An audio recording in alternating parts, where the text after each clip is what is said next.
যত সহজ সরল ভাবে তুমি যত সাধারণী হও বা অপরূপ রূপে তুমি যদি প্রতিমা হইরা,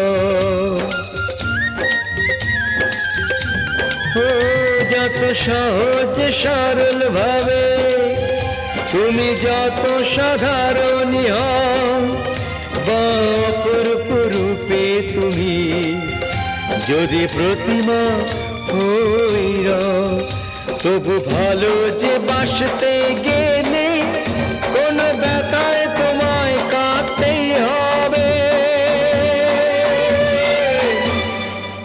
ও মনে রেখো তুমি যেমন নূপুরি হও, বাঁশি ডাকলে তোমায় বাজতেই হবে।